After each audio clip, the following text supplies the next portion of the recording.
How to freeze corn on the cob without blanching.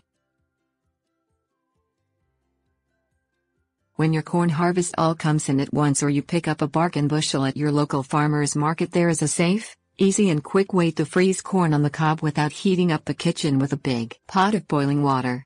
Though most food preservation experts recommend blanching cooking fresh vegetable in boiling water for 1 to 3 minutes before freezing, you can skip blanching and still maintain the flavor of your frozen corn on the cob.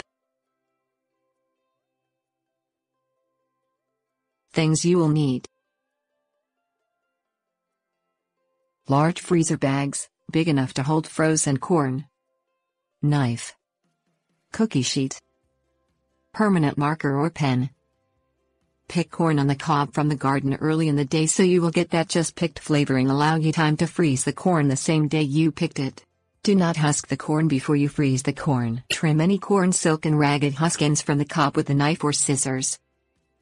Place the corn on the cob, husks and all, into the freezer, laying them flat on a cookie sheet. Freeze the corn on the cob for 48 hours. Remove frozen corn on the cob from the freezer. Place the frozen corn on the cob into freezer bags. Label bags with date corn is frozen. Place frozen corn on the cob back into freezer. Use frozen corn within 4 months to avoid changes in texture and flavor. Tips. Warnings.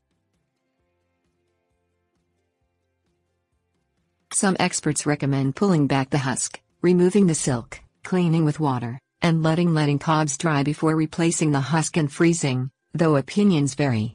According to Kansas State University Johnson County Extension, there is no health reason to avoid freezing corn in the husk.